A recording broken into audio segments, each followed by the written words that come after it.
Pemirsa, masih ada sejumlah informasi lain yang akan dibahas dalam Selamat Pagi Indonesia dan saya akan kembali bersama Valencia Melvinci. Valen, hari ini juga masih ada informasi terkait dengan penangkapan tersangka dari pembunuhan salah satu kepala cabang bank pemerintah. Iya pemirsa, jadi pemirsa tim gabungan dari Polda Metro Jaya dan juga Polrestabes Semarang yang kembali merilis penangkapan soal ini.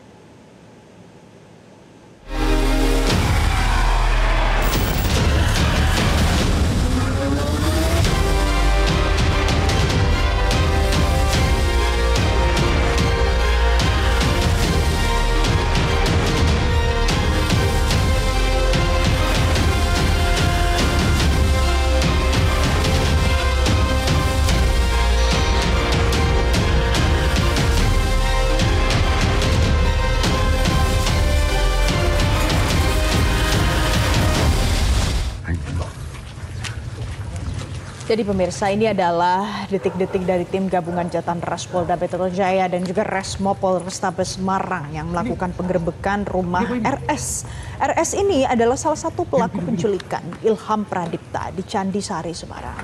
Namun RS sempat melarikan diri sebelum tim tiba di lokasi. Diam semua. Rahmat nih, Rahmat. Sama siapa? Sama ibu. Kemana? Akhirnya pemirsa, tim mengejar pelaku RS ke tempat yang diduga lokasi persembunyiannya di Jalan Handayani, Sendang Rejo, Kecamatan Ungaran Barat di Kabupaten Semarang. Di lokasi ini tim berhasil menangkap RS. RS diduga berperan menyediakan tim pantau yang mengikuti kegiatan Ilham Pradipta dan juga ia menyediakan tim IT. Usai ditangkap, RS digelandang ke Subdit Jatan Ras Polda Metro Jaya untuk pemeriksaan lebih lanjut.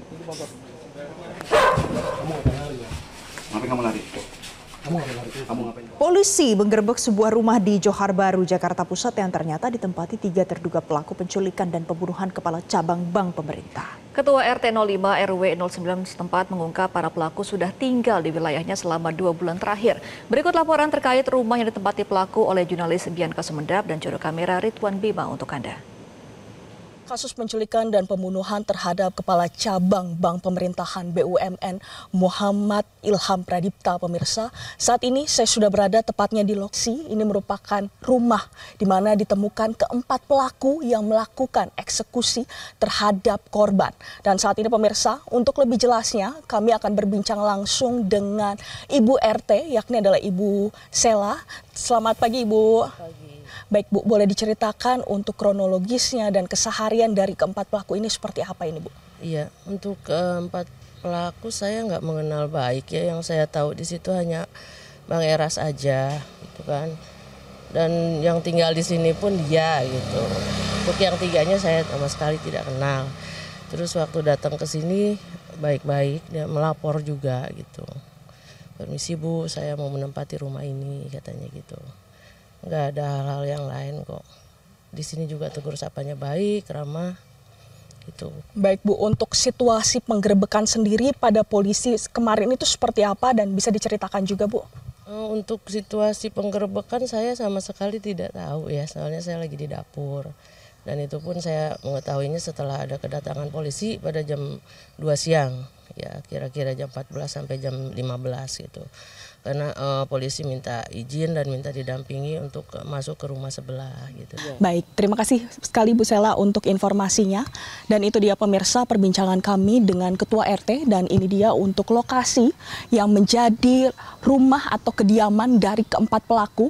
Tapi memang berdasarkan pantauan kami dari pagi tadi masih terlihat ada aktivitas begitu. Bahkan tadi juga ada mobil ataupun kendaraan yang masih terlihat, di mana kalau kita lihat pemirsa terkait dengan kasus penculikan ataupun pembunuhan kepada Kepala Cabang Bank Pemerintah Muhammad Ilham Pradipta ini. Ia diculik pada Rabu 20 Agustus 2025 di area pasar, sebuah supermarket di Pasar Bo, Jakarta Timur, di mana jasadnya ditemukan pada Kamis 21 Agustus. Dan saat ini memang pemirsa dari jumlah tersebut dari 4 orang yang merupakan eksekutor ataupun penculik ditangkap di Jakarta Pusat dan 1 pelaku yakni di Bandara Labuan Bajo. Dan saat ini pemirsa kita akan menunggu untuk motif apa yang mendasari begitu dari keempat pelaku, dan kita akan menunggu untuk lebih jelasnya dari pihak kepolisian. Dari Jakarta, Bianca Sumenda, Ridwan Bima melaporkan untuk Metro TV. Dari beberapa fakta yang sudah disampaikan oleh polisi, pemirsa, kami ajak Anda untuk kita bahas pagi ini bersama mantan Kabareskrim Polri Susno Duaji. Pak Susno, selamat pagi. Selamat pagi Mbak Valen, Mbak Gema, selamat pagi. Pak Susno, kita bicara soal mungkin orang penasaran sebenarnya motifnya apa bisa sampai terjadi penculikan dan juga pembunuhan ini. Apalagi ini kan sampai ada 4 klaster, ada yang membuntuti, menculik, ada yang menganiaya, ada juga aktor intelektualnya Pak. Baik, motif memang sangat dinanti-nantikan oleh masyarakat ya, terutama motif untuk intelektualnya ya, aktor intelektual. Kalau motif untuk pelaksana ada yang sudah terungkap ya, eksekutor yang menculik dan membawa ke tempat penyerahan ya, yang mengangkut itu motifnya adalah transaksional, motif ekonomi karena dia bayaran. Terbukti dengan dia mengatakan dijanjikan bayaran oleh tersangka yang namanya F gitu. Berapa bayarannya? 50 juta. Walaupun sehari setelah melaksanakan tugas diberinya hanya 40 juta. Berarti jelas dia motifnya adalah bayaran. Nah sekarang yang ditunggu-tunggu adalah 4 orang yang ditangkap, salah satunya adalah DH. Dan konon sampai saat ini DH lah dianggap sebagai aktor intelektualnya atau bahasa pasarnya dalangnya gitu. Nah, masyarakat ingin tahu ya gitu, apa motifnya, mengapa sampai dia melakukan penculikan dan pembunuhan. Kalau dilihat dari profilnya seperti tidak mungkin ya, karena dia kan dijuluki sebagai Crazy Rich dari salah satu provinsi, namanya cukup dikenal, sering di media sosial, di Instagramnya menunjukkan hal-hal yang mewah, kemudian dia motivator, dan pada saat ini juga dia sedang menjadi kandidat doktor ya, atau apa itu, S3 di sebuah perguruan tinggi ternama.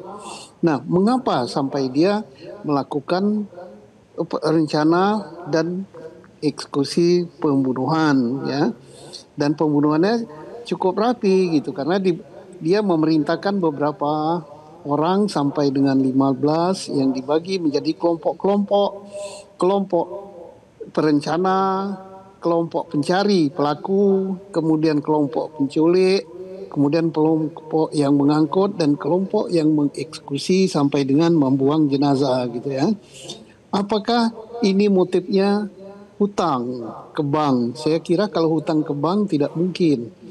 Mengapa? Karena hutang di bank tidak akan selesai dengan cara membunuh, sebab data hutangnya tercatat di database-nya bank. Gitu. Nah, apakah motifnya ini sakit hati atau dendam? Nah, kalau sakit hati atau dendam, permasalahan apa yang sampai terpikir untuk membunuh? Yang jelas dengan melakukan kejahatan seperti ini, maka kejahatan ini adalah termasuk dalam kategori pembunuhan yang direncanakan atau pembunuhan berencana. Ancaman hukumannya sangat berat, yaitu hukum pidana mati. Nah, apakah kalau tidak terungkap motifnya, maka tidak bisa dipidana mati? Oh, tetap bisa. Karena motif daripada suatu kejahatan pembunuhan bukanlah menjadikan unsur di dalam tindak pidana pembunuhan. Ada atau tidak ada motif, kalau melakukan pembunuhan, apalagi pembunuhan berencana, tetap diancam dengan hukuman mati. Nah, sekarang motif itu sangat penting. Kenapa sangat penting? Penting untuk jaksa penuntut untuk menentukan berat ringannya tuntutan hukuman.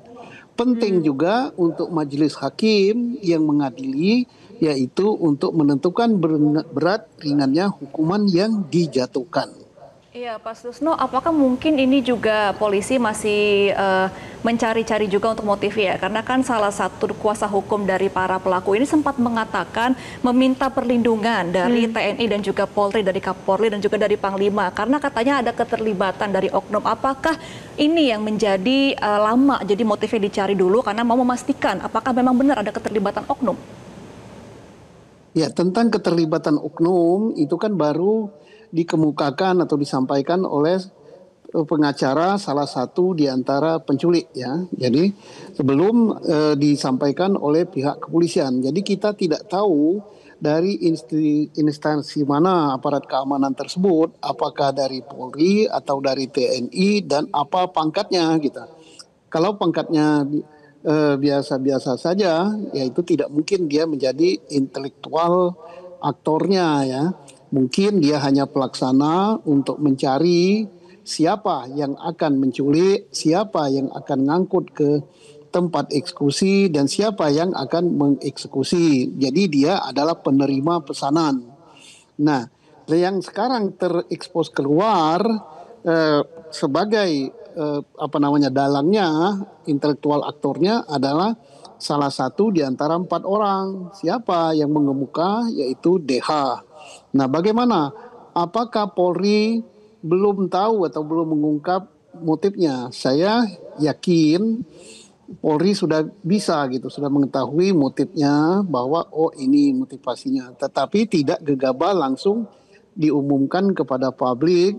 Polri ingin menguji lagi. Karena motif itu sangat penting untuk menentukan berat ringan daripada hukuman, untuk menentukan peran daripada masing-masing. Jadi mungkin motif yang sudah diketahui itu perlu diuji lagi oleh pihak Polri.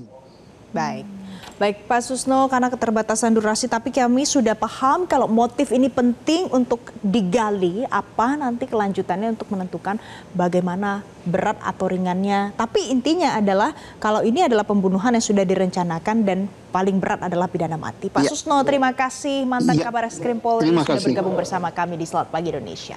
Jelajahi cara baru mendapatkan informasi. Download Metro TV Extend sekarang.